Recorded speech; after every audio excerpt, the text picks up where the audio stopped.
Being a very modular rifle, the AR-15 offers a countless array of options for the handguard. In other words, the parts that shroud the barrel to give your hand a place to hold on to without getting burnt, but also a place to mount lights, bipods, forward grips, and any other accessories that you might need for the intended use of your rifle. We're going to go ahead and put the camera on a tripod and talk about some of these different options that are available. It wouldn't be complete when we're talking about handguard options if we didn't mention that of all the various options you're going to have available to you, there's really only two options that are viable if you want to use the bayonet with the AR. And that would be your 20-inch barrel with the rifle length handguard.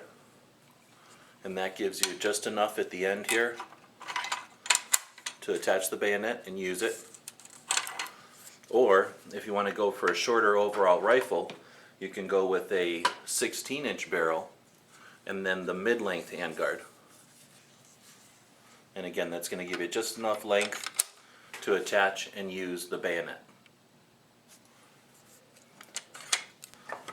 Although the smaller options have all the parts in place to use the bayonet, of course they can't because they're not, lined up correctly for it.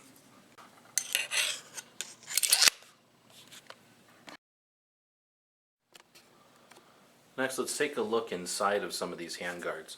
If we start out with some of the earliest type, I'm not going to take this one apart, but we can see inside of there that there's the plastic sides and then there's a metal heat shield in there. And the reason for that is when you're firing full auto, if this was an M16 and it was firing full auto, the barrel would heat up and that heat would need to go somewhere.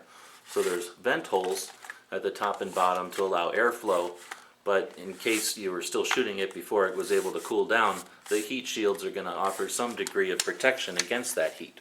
And that's going to apply to some of the more modern military style handguards like this one, that again have a heat shield on the bottom, because that's where most people are going to hold the rifle from underneath. It also has air holes that you can see there for ventilation, but the heat shield is there as well.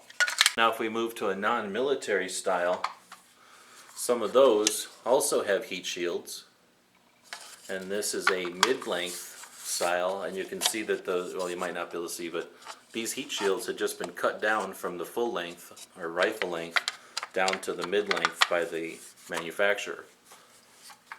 If we take a look inside of the Magpul MOE, it also has a heat shield. And again, that heat shield is on the bottom, not necessarily on top where the heat can just dissipate. Some of the others, the lightweight style, there are no handguards, but there's all kinds of holes for heat dissipation. And although these can heat up, they're typically used by civilian shooters who are not shooting full auto, and their barrels just don't generate the heat necessary to require the heat shield. Another option, since we have it here, is this one from DPMS, and they don't offer, there's no heat shield, but it's got a lot of baffles inside. We'd like to thank you for watching. We had a lot of fun putting together this guide. It took quite a while to set everything up, a few hours to film. We ended up with well over an hour worth of raw video. We edited all that down to about a 45-minute final product. So we're really looking forward to the comments and conversation that this guide will create, and hopefully we save people some time and perhaps a little money on their next AR build. Let us know what you think. Let us know what you'd like to see in future videos. And again, thanks for watching. We'd also like to thank our friends over at Tucson Guns. They're a gun shop here in Tucson, Arizona. They help keep our websites running, and they made this video possible. It was with their encouragement and assistance that we were able to get all the resources we needed for this one. They're a great bunch of guys. They really know what they're doing as far as putting together the AR-15s. So if you have any questions, feel free to give them a call. Thanks again.